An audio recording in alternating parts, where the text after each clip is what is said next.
everyone. Welcome to another exciting episode of The Cruise with Esther.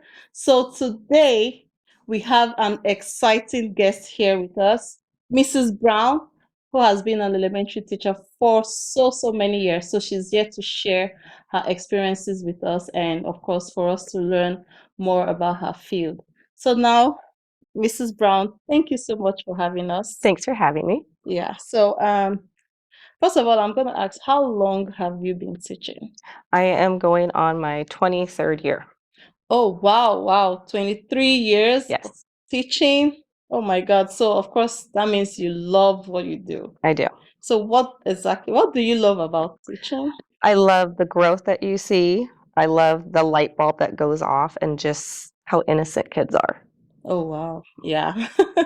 I can imagine that. So, what class do you teach? I am a first grade teacher, but I am credentialed to teach kindergarten and up to 8th grade. Oh, wow. Kindergarten to 8th grade. So, what ages is that? I am teaching 6 and 7-year-olds. Oh, okay. Wow. Mhm. Okay, yeah, kindergarten is from 5 years 5 and old. 6, yeah. Oh, wow. Nice.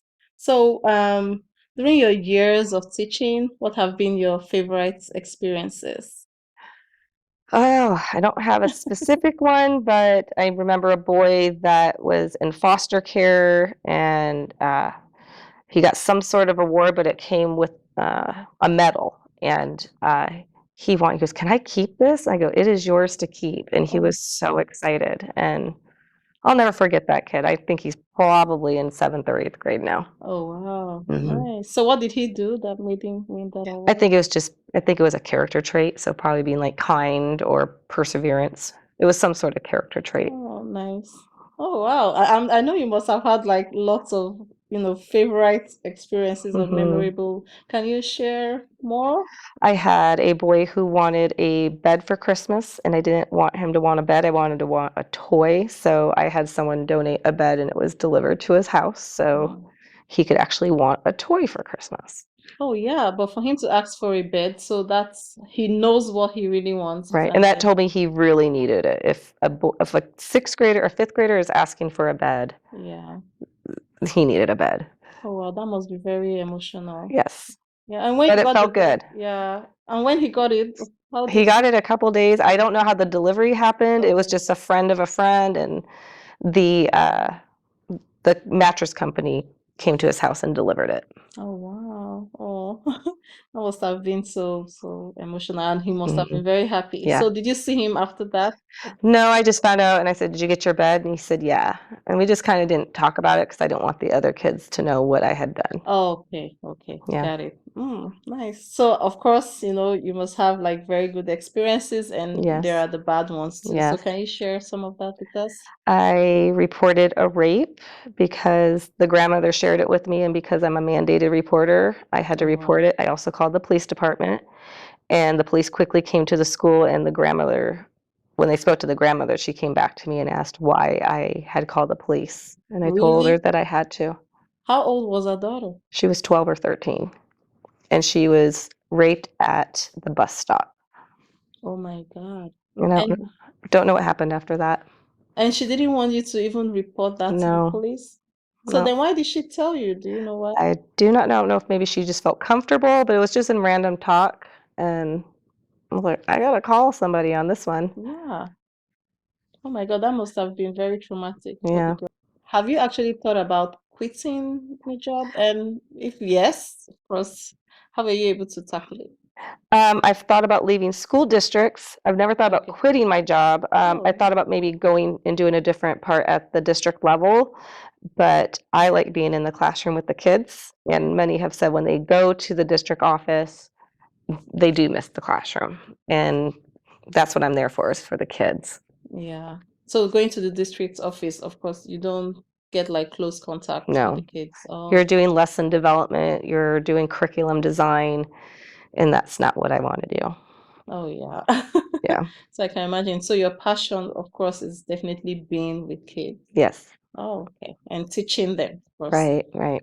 and Yeah. helping them because, Helping them. yeah. Oh, And you get to see that growth. And one of the things, another good moment happened a few weeks ago. The first day of school, you have them just write a sentence, and then towards the end of the school year, you have them write more.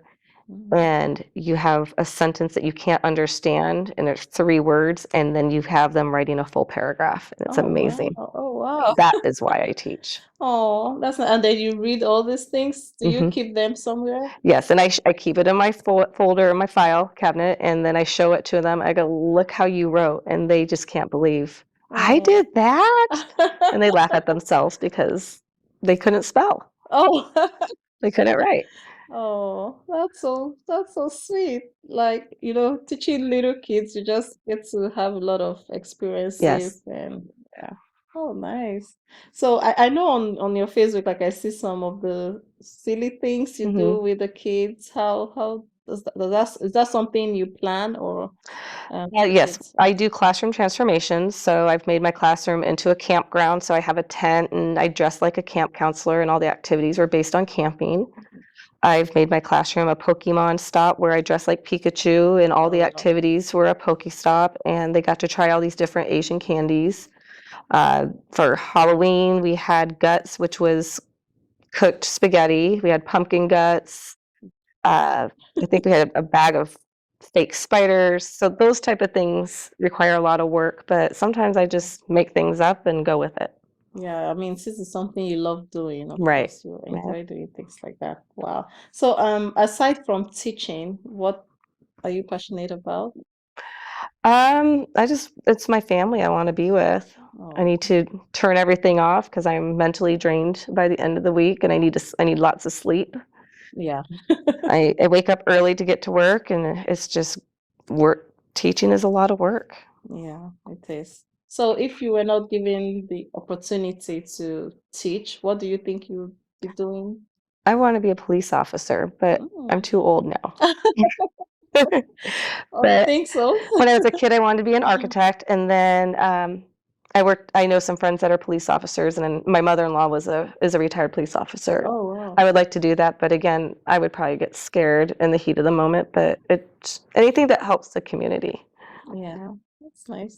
At least you're still in the helping Right. field. Yep. Oh, nice. That's great. At least, your passion to help people is in there, Yeah. whether being kids or not, which is good. And then have you thought about being like a social worker too? Very at the very, very beginning, but I don't think I could handle that. There's too many sad cases out there, and I can't fix them all. I'm a fixer, so can't do a Nice. social work. I'd be too upset. Yeah.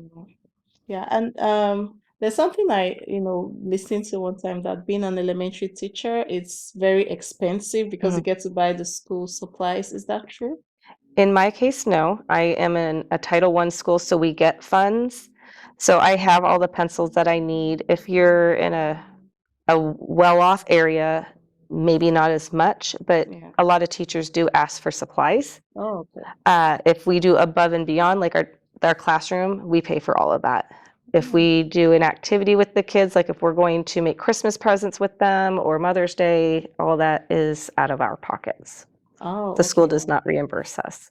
Oh, wow. So, in fact, spending your money on these kids too, it's something that is awesome because, Right. who wouldn't want to do that? And putting smiles on those kids' faces, Mhm. yeah, doing Right. that. Wow. So it's trying to be very thrifty and what can we make that's gonna be very cheap and we don't have to spend a lot of No money. money. Yeah, true. That's true. So, there was someone who actually went for an interview in a school, and during the interview, she told me that they asked her if, um, how would she treat the kids in the school? Mhm. I mean, will she treat them the way she treats her kids at home? And then she said no, of course she will treat them based on what the school requires her to do. So I'm like, so as a parent, how do you balance that and, being a teacher? Because, as parents, you have kids at home, you have some, trainings or your how you treat your kids at home, and then you go to school, you become a different, person. Mhm. Is that something what do you have to say about that?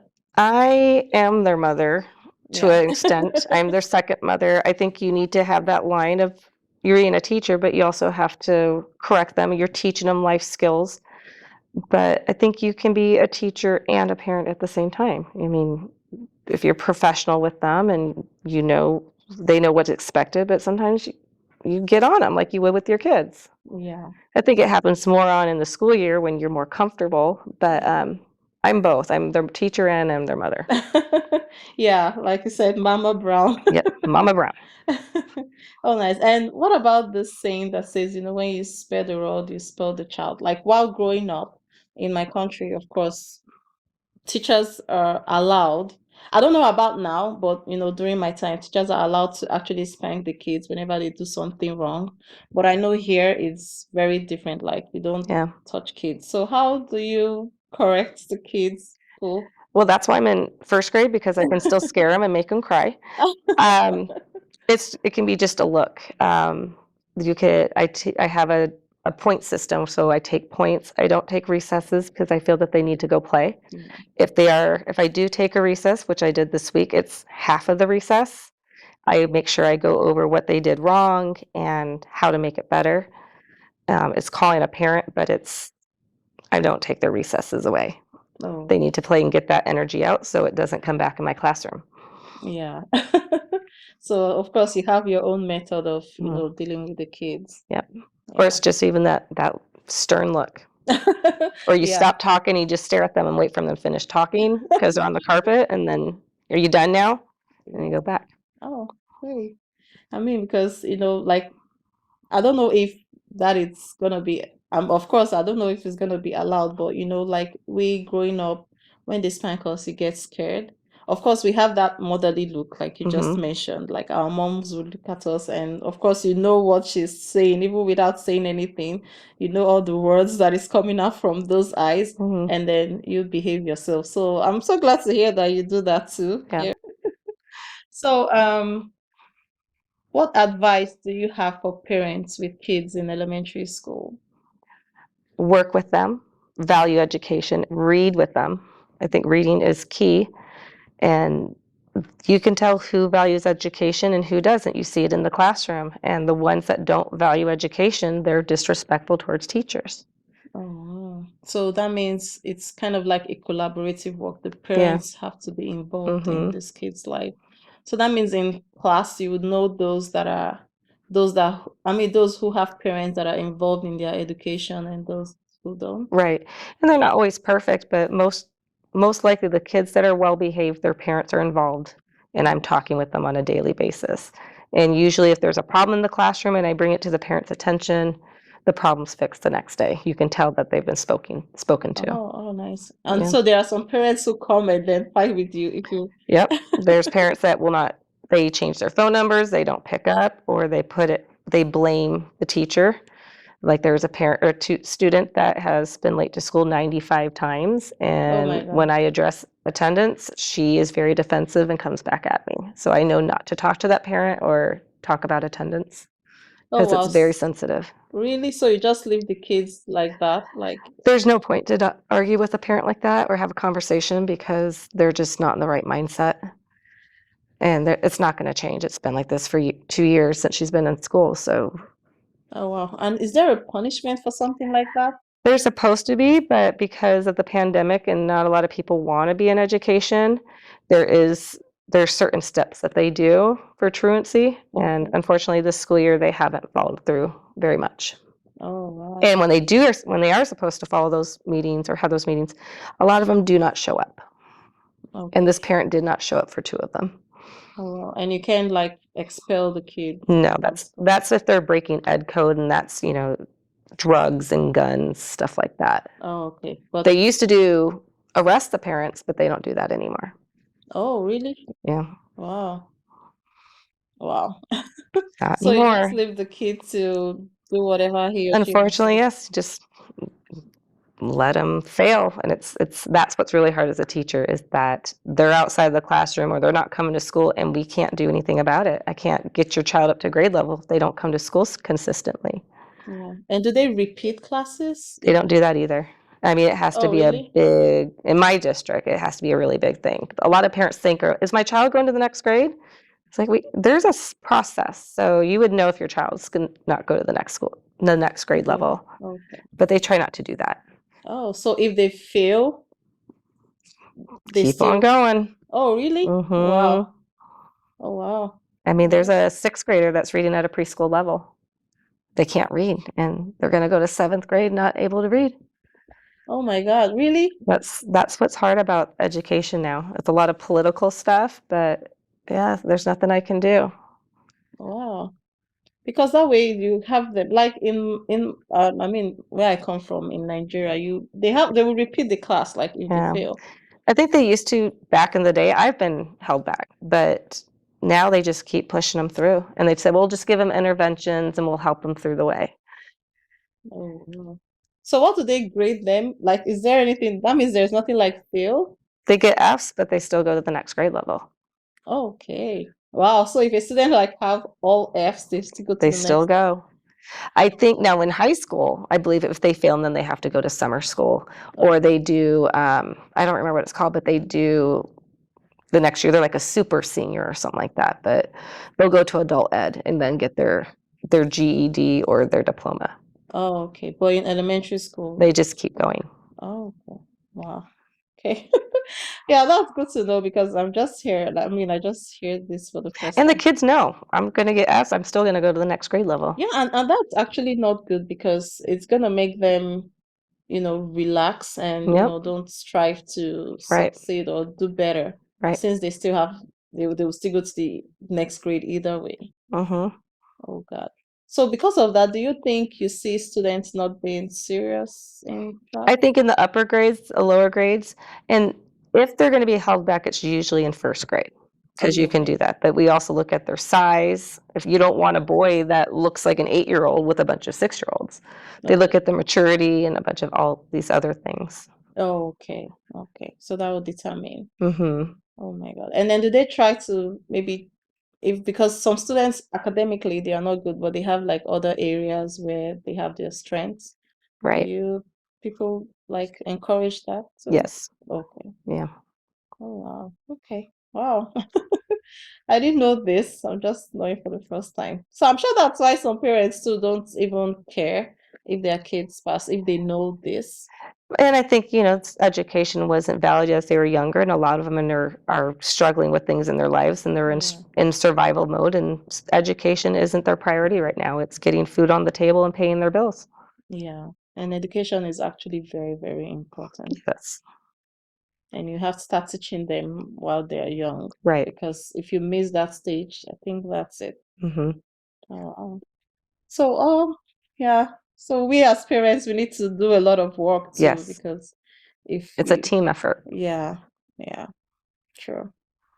So what advice do you have for people who wants to go into teaching? Because I know after the COVID, a lot of things changed. A lot of Right. people's mindset has also changed when it comes to that. So do you have any advice for them? It's a lot of work. You're not going to stop your job when you leave. You're gonna go home. You have report cards to do. You have lesson planning to do. You're grading assessments. But I remember when I was first teaching, I grade every little piece of paper, and I don't do that anymore. I mean, I look at it, I don't want it to be a waste of time, Yeah, but you're skimming papers and making sure, but you're thinking about what your art project's gonna be or what other lesson, and you need to collect those toilet paper rolls. So, it's all the little things and how to make it cheap so you don't have to go buy that stuff because 'cause you're not gonna get yeah, it from your school. yeah. So what made you like? I'm curious to know why didn't you teach like middle or high school? Why I don't like the elementary? attitude, Okay. and I look young for my age, and I kinda blend in with them. And they don't, if you look young or if you same height as them, they don't take you as seriously, I feel. I mean, high school scares me, middle school scares me, but the little kids, they still think you're cool, you can make a difference with them, and I think it also has to do with personality. I think men like to do the upper grades, Okay. but, the little ones are I can be happier with the little ones. Yeah. I mean, it's good to know like you found your passion Right. there. But it is a Yeah. lot of it's hard work, and it can burn somebody out very quickly, and if you're not coming in it seriously, and if you're not organized in how to manage these kids, Yeah. they're gonna eat you up. Yeah. Yeah. They know, they sense weakness. No matter how little they are, these kids are very smart. They're very smart. They're not dumb. They pick up on things. Yeah. And if just get that weak point, of Mhm. yours, they will just take advantage of it. Yes. Oh my. Wow, that's great. So of course, people going into that field should know what to expect and be ready. Right. Yeah. Because sometimes you might get discouraged along the way, like if you just start. Right. And it gets better. You're gonna have your good days and your bad days, but it's those good days that make up for all those bad Exactly. days. Yeah. So that means there is more of the good days Yes. than the And it's bad totally days. worth it. Yeah. Oh, wow. Wow, this is really so like insightful because, like you just shared with us, there are some things I didn't even know before. And now I have like toddlers in my house.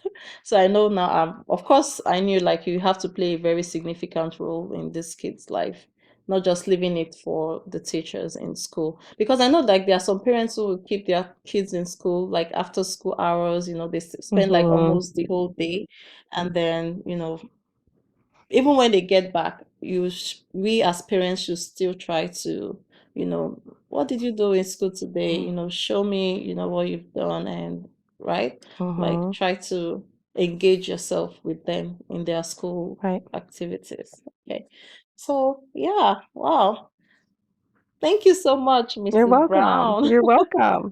It's so great to have you here, and I'm so happy that you took out time to join us on the cruise with Esther. And thank you for letting us know that we have like a very, very big responsibility Mhm. to teach our kids and instill those moral values Yeah. in them, because whatever they do at home, sometimes I think they take it to school. So if you don't teach them well from home, they go to school and Yeah. then they misbehave. Well, kids will always be kids anyways. Right. Yeah.